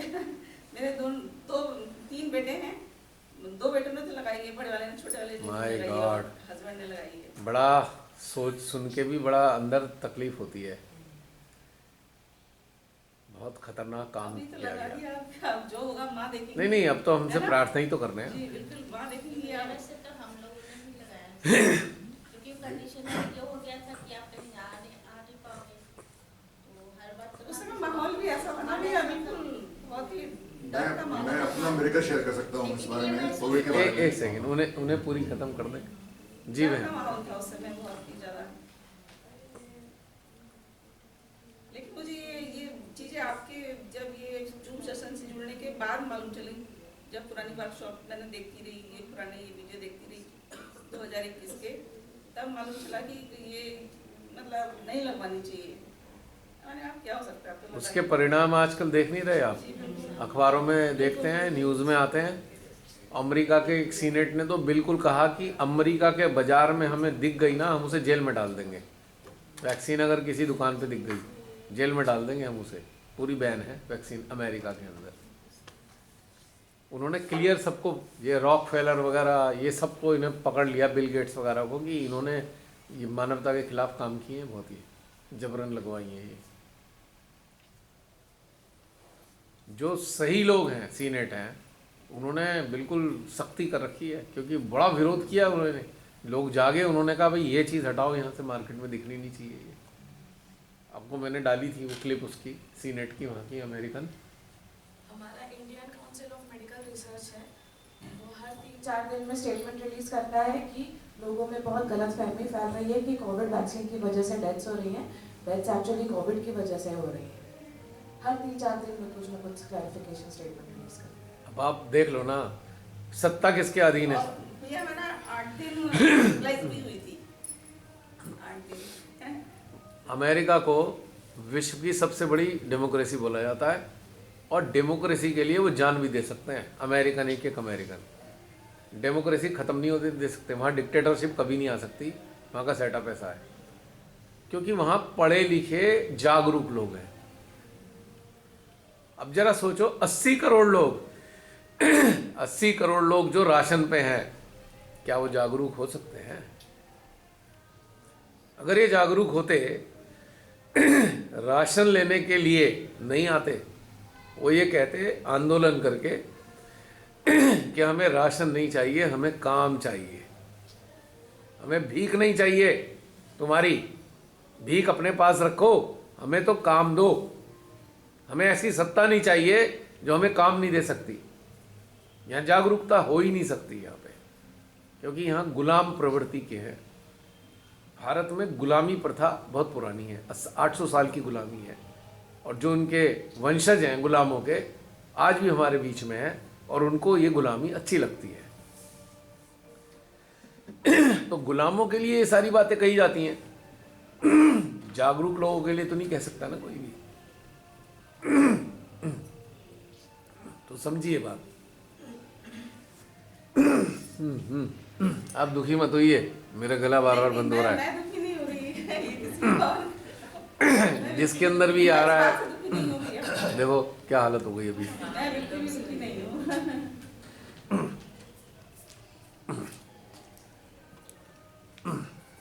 मेरा कहने का मतलब ये है, अमेरिका में जागरूकता आ गई, तब पहले वो भी फंस गए, उन्हें पता नहीं था। लेकिन जब उन्होंने अंदर प्रोबिंग करके देखा, तो उन्होंने कहा दिस इज ए कॉन्स्पिरेसी, और कॉन्स्पिरेसी को साबित करते ही उन्होंने पूरा बैन कर दिया कि वहाँ वैक्सीन मिल नहीं सकती अमेरिका में, आपको बैन है, जेल में डाल देंगे उसको जो वैक्सीन रखता हुआ मिलेगा।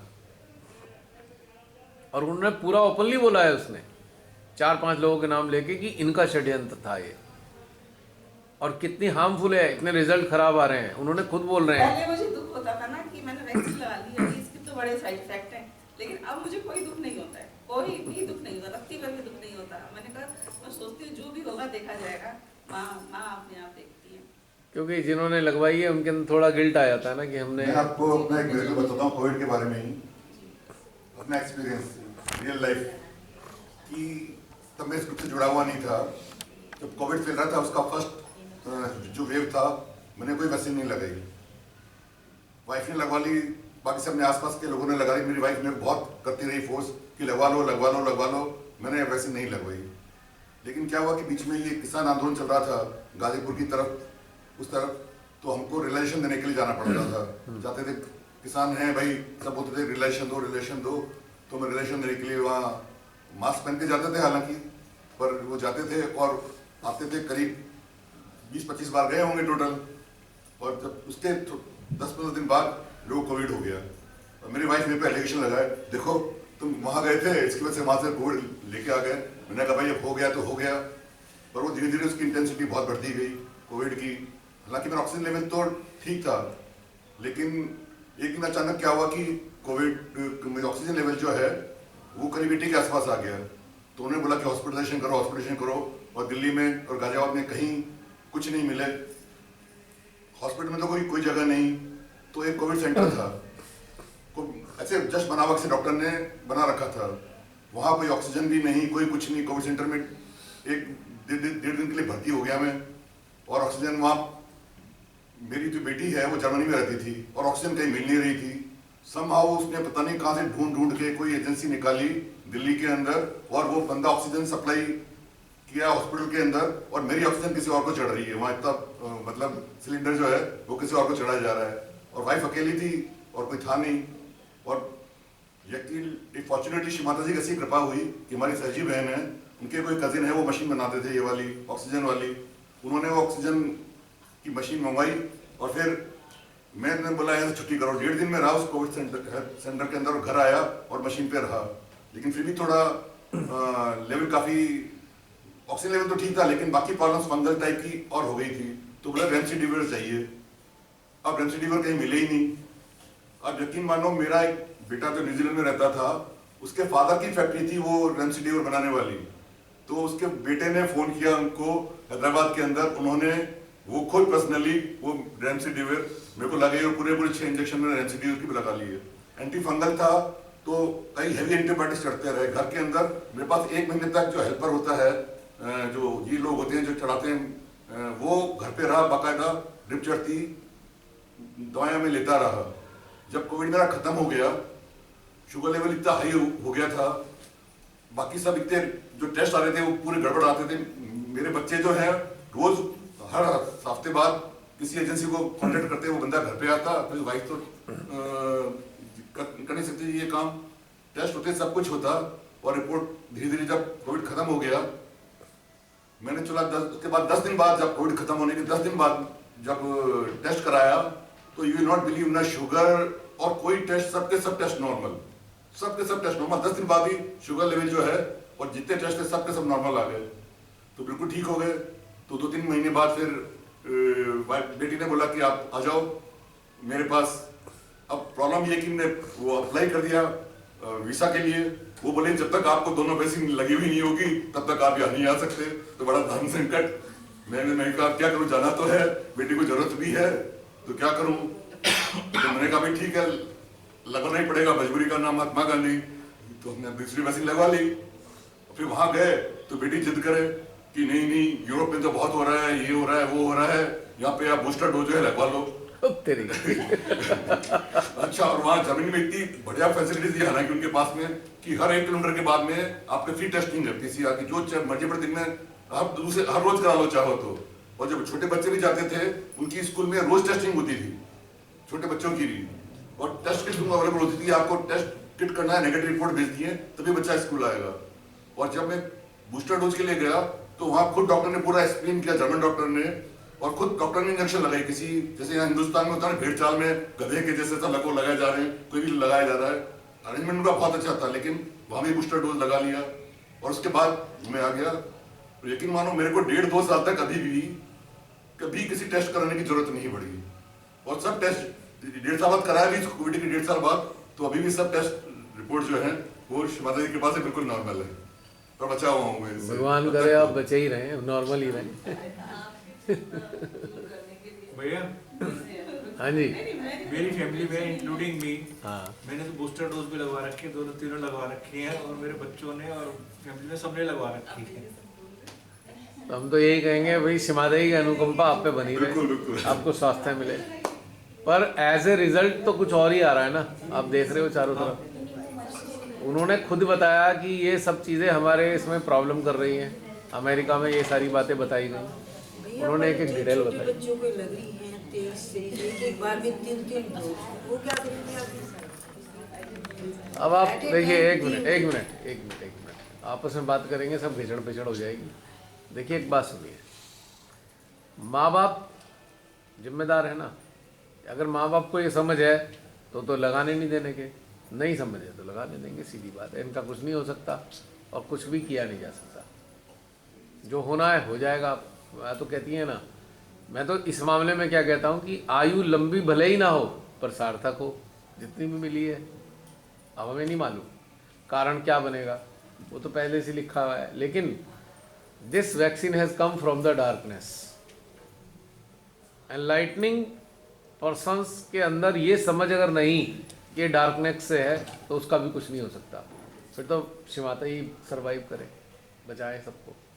ये हमारे अंतर्निहित समझ होती है कि हमें ये करना है या नहीं करना। और ये समझ किसी कंडीशनिंग के अधीन नहीं है। अगर हम कंडीशनड हैं तब ये समझ उसकी कंडीशनिंग के अधीन होगी और हम वही करेंगे। मैंने कहा ना, भेड़ में भीड़ बन जाएंगे। पढ़े लिखे बच्चे ज्यादा कर रहे हैं, वो तो कह रहे हैं आपको कुछ नहीं पता। ग्रीड है ना, वीज़ा लेना है, यहाँ जाना है, वहाँ जाना है, लालच है ना। अब ये नहीं पता कि घातक जहर आपके अंदर शरीर में भर रहा है, आपको अंदाजा भी नहीं। 70 कार्सिनोजेनिक एलिमेंट है, 70। ये तो प्रूव्ड हो चुका। अब तो मेरे को कहने की जरूरत भी नहीं। जिन्होंने बढ़ाने की बात करी थी उन्होंने ही प्रूव भी कर दिया है। अब तो मेरे को कुछ कहना ही नहीं है। आए दिन डेली रिजल्ट आ रहे हैं, एवरी डे। तो मेरा कहने का मतलब है, अगर जो भी हो चुका जीवन में, अब मैं उन लोगों के लिए कहना चाहता हूँ, आपकी डाइट थोड़ा बदलिए। मैक्सिमम आप रॉ चीज़ें खाइए, तो ये बैलेंस किसी तरीके से उसके जो हार्म है वो कम हो सकते हैं। रॉ वेजिटेबल, फ्रूट्स, पकी हुई चीज़ें कम खाने की आदत डालिए, रॉ ज़्यादा खाइए। जिनके घर में स्पेस है तो अच्छा है, अपने घर में किचन गार्डन बना लें, ऑर्गेनिक वेजिटेबल्स लें तो ज़्यादा अच्छा है। क्योंकि इसके बैड इफ़ेक्ट तो आ सकते हैं ना, ये नहीं कह सकते आएंगे, पर चारों तरफ ये देखने को मिलता है। आए दिन आप खबर पढ़ते ही हो, कोई नई बात नहीं है। मैं कुछ मुझे बताने की ज़रूरत नहीं, ना मेरा डराने का मतलब है। एक फैक्ट बता रहा हूँ। जागृति ही ये बताती है हमें क्या खाना चाहिए क्या नहीं खाना चाहिए। अब आप समझ लीजिए इस बात को, क्योंकि ये कोई चीज़ आपको कोई बताने वाला नहीं। एक जो लोभी लोगों का एक, जिसे कहते हैं ना लहर, वो लहर कोविड की नहीं थी, वो लोभी लोगों की लहर थी। पूरा ट्रैप किया गया था, पूरा षड्यंत्र बनाया गया था, पूरा जाल बिछाया गया था। उस जाल के अंदर क्या किया गया, जो रूटीन प्रैक्टिशनर से सबको शट डाउन। एक ही जगह होगा ट्रीटमेंट, आपको कहीं नहीं करा सकते आप। You are banned for any kind of treatment at that time. That was a conspiracy. Why you are banning? Let them treat. जो हैं, जो करते हैं, उन्हें करने दो ट्रीट को। पर आपने बैन क्यों किया? इसी से पता लगता है कॉन्स्पिरेसी है। और एक पर्टिकुलर मेडिसिन ही डिक्लेयर क्यों की, यही खाओ WHO के जरिए, क्योंकि आपको उन मेडिसिन के जरिए फंसाना है, आपकी इम्यूनिटी को डिस्ट्रॉय करना है उन मेडिसिन के जरिए। सीधी बात यह है। तो गेम था ये। एनीवे, अब ये गेम था, ये तो साबित हो चुका ना। मैं ही नहीं कह रहा, मैं तो तब भी कहता था यही बात जो आज बोल रहा हूँ। लेकिन मेरी उन बातों को आज खुद ही डिपार्टमेंट्स ने वर्ड्स दे दिए हैं। और रहा सवाल बहन यहाँ का, अब ये गुलाम हैं, चारों तरफ अथॉरिटीज़ में गुलाम ही तो बैठे हैं। वो क्या बोलेंगे बताइए, क्या बोलेंगे गुलाम? वो तो वही अनाउंस करेंगे ना जो मालिक चाहेगा। मरना है एक दिन, वैसे लगा के ही मरेंगे, क्या है। वरना सभी ने जो आया है वो जाएगा। कारण तो डर के जीना क्या है, देखिए, डर के तो जीना ही एक बात सुनिए बहन, एक अंतर है इसमें, एक थोड़ा सा अंतर है, इस बात को समझिए। बात बिल्कुल सोने आने सही है, बनना तो सबको है। एक बात का अंतर क्या है, विवेकशीलता। आप मेडिकल स्टोर पे जाते हैं, उसमें मेडिसिन देते हैं, भैया वो कफ सिरप दे दो, उसमें आप देखते हो उसमें परसेंटेज लिखी है, भैया 1 चम्मच लेना है। अगर आप पूरी बोतल पी जाओगे तो क्या होगा? यानी कि आपकी विवेकशीलता ये होनी चाहिए ना, अगर 1 चम्मच है तो 1 चम्मच लेना है। आपने कहा नहीं मेरी मर्जी है, मैं तो पूरी बोतल पीती हूँ, तो आप पड़े रहोगे 2 दिन तक टुन्न बेहोश हो गए। आपको सुला देगा कब सिरप, उसमें तो सीडेटिव्स हैं। वो सीडेटिव इतने तो दिए थे कि भाई ठीक है खांसी बहुत है, किसी को बार बार खांस खांस के बेहाल है, इसकी स्लीप नींद नहीं आ पाएगी, थोड़ा सीडेटिव डाल दिया जिससे सो जाए, पर आपने उसकी पूरी बोतल पी ली एक ही बार में। तो विवेकशीलता भी तो कोई है जो हमें बताती है हमें क्या करना है क्या नहीं करना। अब उस वक्त हमने मान लीजिए हमने कहा हम डर गए, हमने वैक्सीन लगवा ली, तो डरे क्यों थे? जागरूकता की कमी थी ना कहीं, किसी ना किसी कोई लालच था। जैसे हमारे अजय भाई ने कहा एक लालच था, मुझे बाहर तो जाना है, एक लोभ हो गया ना, या कर्तव्य है कि वह बच्चा बुला रहा है, पर लोभ भी हो गया जाना है तो लगवाना पड़ गया ना। लेकिन अगर जागरूकता क्या कह रही है, पहले जागरूकता का अंदर नहीं चाहती थी लगवाना, लेकिन मजबूरी किसने की? संसारिकता ने। ट्रैप किसके अंदर हुए? हाँ? अरे बहन बचाओ बचाओ, थोड़ा पकड़ के पहुंच जाएंगे। कहाँ जा रहा है ये? मुझे डिलीट करना पड़ेगा ये।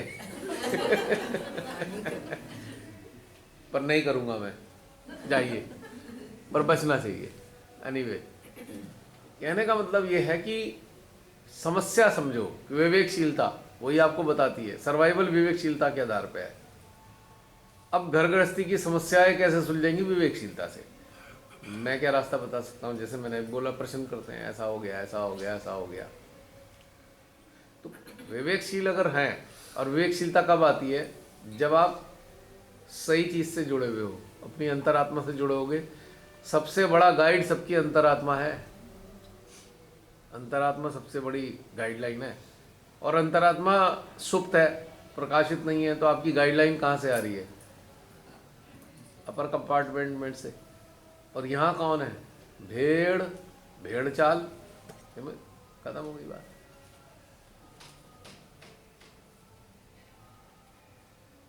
अब एक बात बताइए, गडरिया है, क्या भेड़ों के पीछे चलता है? गडरिया, गडरिया उनकी सुरक्षा के लिए उन्हें बचाता है कि तुम यहाँ मत चलो, इधर चलो, हाँक के उधर ले जाएगा।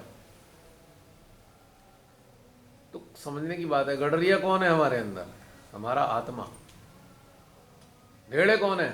ये जो डेटा पड़ा हुआ है ये सब भेड़े हैं। कंडीशनिंग क्या है? भेड़ चाल है।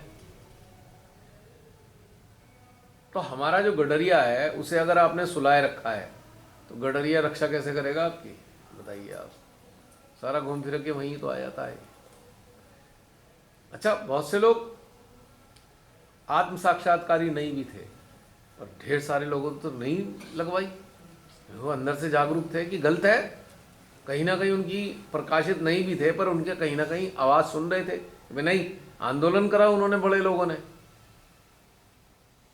लोगों ने आंदोलन करा इसके खिलाफ। जबरन कुछ नहीं कराओगे, मास्क भी नहीं पहनेंगे हम तो, जबरन क्यों पहने हुए हम तुम्हारे कहने से?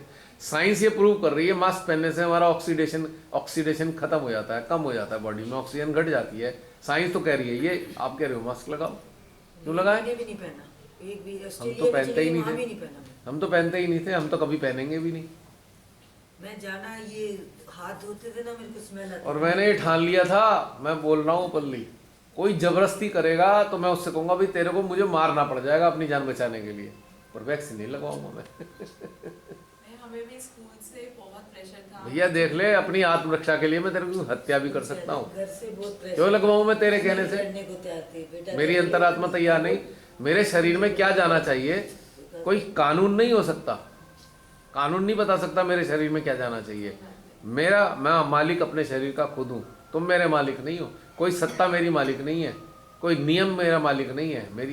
मेरी सत्ता मेरे शरीर है, और मैं उसका मालिक हूँ कि मैं अपने शरीर में क्या डालूँ। कोई किसी को अधिकार नहीं देता मैं इस चीज़ का। भैया हम लोग तो शुरू से पढ़ते आ रहे हैं कि कोई भी वायरल इन्फेक्शन है या इनफैक्ट ट्यूबरकुलोसिस ही जब होता है तो उसका बेस्ट ट्रीटमेंट होता है सनलाइट, फ्रेश एयर और अच्छा डाइट। बिल्कुल। जो ये और जितने लोगों को उन्होंने सेंटर में एडमिट कर दिया, जो कोविड सेंटर बना के रखा है, सारे खिड़की दरवाजे सब सील हैं, ना धूप आ रही है, ना एयर का सर्कुलेशन हो रहा है, उस पर भी पेशेंट्स को मास्क लगा दिया है जिनको ऑक्सीजन नहीं चल रहा है। उनको तो मरना ही और खाना भी नहीं दे रहे हो आप ढंग का, दवाई भी टाइम पे नहीं दे रहे हो फीवर की, तो वो तो वैसे ही मर गए तो बेचारे। कॉन्स्पिरेसी थी ना, ग्लोबल लेवल पे कॉन्स्पिरेसी थी ना ये, और जिनको ये समझ में नहीं आ रही है तो फंस ही गए।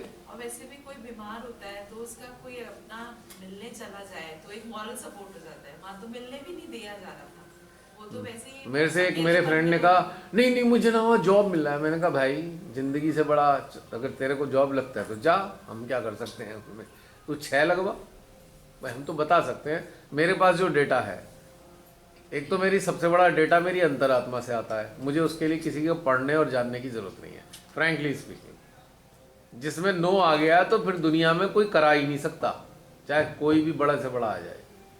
दूसरा डेटा मैंने स्टडी किया, आरएनए वैक्सीन की स्टडी करी बाकायदा कि आरएनए वैक्सीन की सक्सेस रेट क्या है। तो सारा एफडीए देख लो या उसका सबका ये डेटा खराब है, सीडीएस वगैरह का, कहते हैं आरएनए वैक्सीन सक्सेसफुल ही नहीं है। ये भी आरएनए वैक्सीन है, HIV का वैक्सीन इसीलिए नहीं बन पाया ना, बन ही नहीं सकता ना। हमारे फैमिली डॉक्टर ने बोला था कि जो उनके अपने रिलेटिव्स हैं जो डॉक्टर यूएस में वो कर रहे हैं, रिसर्च कर रहे हैं, कह रहे कैंसर का ही वैक्सीन 20 ईयर से अभी तक नहीं आया है, तो कह रहे 1 साल में क्या इस चीज का वैक्सीन। एग्जैक्टली, मैं वही तो कह रहा हूँ।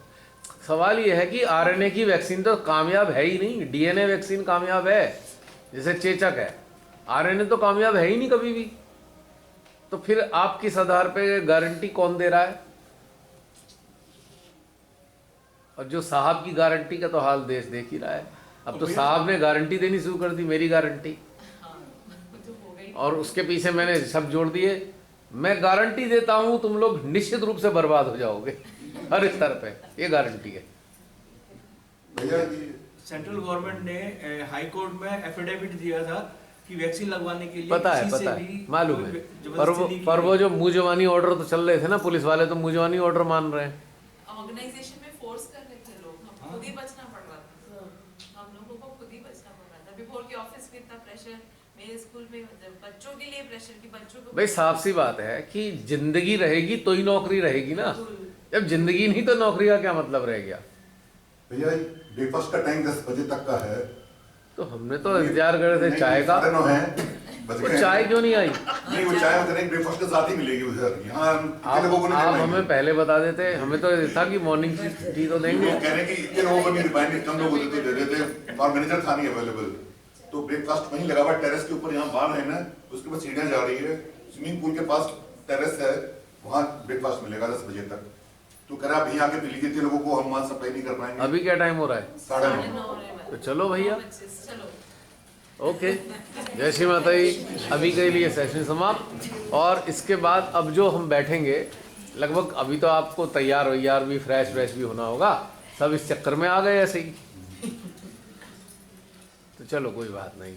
अब उसके बाद अभी टाइम है 11 बजे का टाइम, 11 o'clock सेशन रिज्यूम होता है। एक सेकंड ये बता दीजिए लंच का टाइम क्या रहेगा? जो आप कहेंगे उनको बता देंगे, लगा देंगे। ठीक है, ओके, चलिए। लिस्ट शेड्यूल कर रही है।